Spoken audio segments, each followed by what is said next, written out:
All right, let's dive right into the strategic explainer. If you're sitting in the C-suite today, you already know the ground is completely shifting beneath traditional banking models. Our goal here is to translate some really crucial raw data and industry-leading research into a clear, actionable dashboard specifically for your executive team. We're going to break down the exact operational framework and performance metrics that separate the old-school legacy banks from the new digital-first titans. Because frankly, the numbers are staggering. The global digital banking market is projected to skyrocket from $47.4 billion back in 2021 to a massive $2.05 trillion by 2030. Let that sink in for a second. $2 trillion. We're not just talking about adding a fancy new feature to your existing mobile app. We are talking about a fundamental wealth transfer into purely digital ecosystems.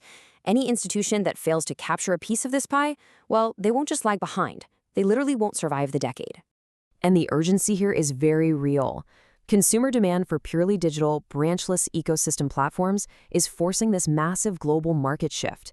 The modern tech-savvy customer doesn't want to wait in a physical line, and honestly, they don't even want to wait for a slow app to load. They expect instant, frictionless financial services.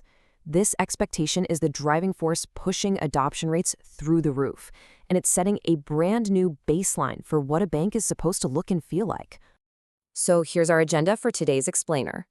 Section 1 is the 2030 mandate. Then, Section 2, decoding the neobank titans.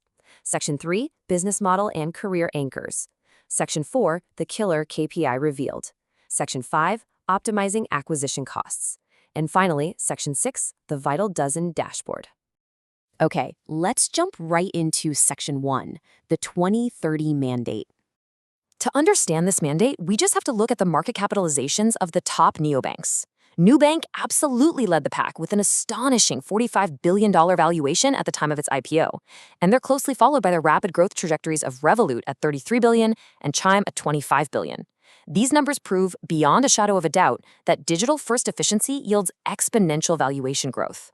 Remember, these aren't traditional banks with century-old legacies. They're hyper-efficient tech platforms offering banking services without the heavy anchor of physical branches. Moving right along to Section 2, decoding the neobank titans. Let's pop the hood and see what a titan like Nubank is actually doing to achieve this. Notice how they prioritized sustained growth in digitally active users to drive actual bottom-line net profits, not just vanity user counts. In Q3 2022 alone, they generated $1.31 billion in revenue and posted a $7.8 million net profit, all while servicing over 70 million customers. Their secret? Superior technology offerings and the real-world use of data personalization.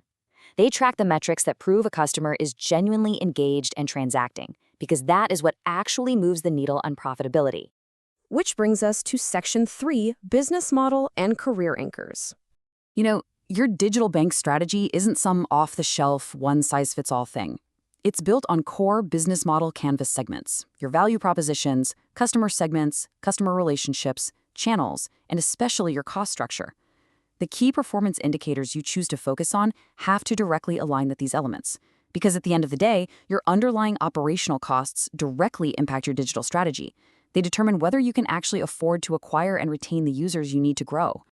And let's be real for a second. Mastering these specific KPIs isn't just about corporate survival. It's the defining lever for your own executive career progression and job stability. Digital banking is an incredible base to grow your career from. When you understand how to pull the specific levers of digital KPIs, like reducing abandonment rates and boosting active users, you become the architect of both your institution's future and your own upward mobility. All right, on to the fun part. Section 4, the killer KPI revealed.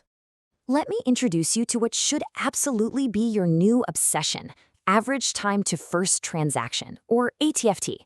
It's exactly what it sounds like, the crucial KPI measuring the length of time, or the number of sessions, between when a customer signs up and when they successfully make their very first transaction. Think of ATFT as the digital equivalent of how long a VIP customer sits in your physical branch lobby before a teller finally helps them. If a user downloads your app, signs up, but doesn't actually execute a transaction quickly, you've failed. It is the ultimate litmus test for your platform's usability. Driving this time down forces your entire platform to provide a seamless, frictionless onboarding experience. In the digital realm, customers demand instant gratification. If your app makes them jump through clunky verification hoops or takes too long to load, boom, they're gone. They will simply abandon the process. Getting ATFT right forces you to perfect task completion, launch times, and user interface design all at once. Take Monzo and Starling Bank, for example. Their explosive growth was driven directly by designing onboarding flows that rapidly guide users to that very first transaction. Monzo reached over 5 million customers and Starling over 2 million personal users, largely because they engineered their apps to prompt, guide, and nudge users to finish that first transaction as fast as humanly possible. And nailing this ATFT metric is exactly how Revolut, which boasts over 16 million customers, earned a perfect 5-star rating on the 11FS Pulse platform for its lightning-fast onboarding process. They received 5 out of 5 stars for intuitive usability, utility, and visual design. When you master ATFT, you don't just win a customer, you get a delighted, engaged user who is highly likely to become a brand advocate. Let's pivot to Section 5, optimizing customer acquisition costs. Lowering your customer acquisition cost, or CAC, is essentially the digital equivalent to reducing the overhead needed to build and staff a brick-and-mortar branch. You absolutely need a low CAC for strong financial performance. To get there, you need ruthless operational efficiency. You have to design an intuitive mobile user interface that converts prospects instantly, and you have to continuously increase digital engagement so that the users you pay to acquire actually stick around, maximizing their lifetime value.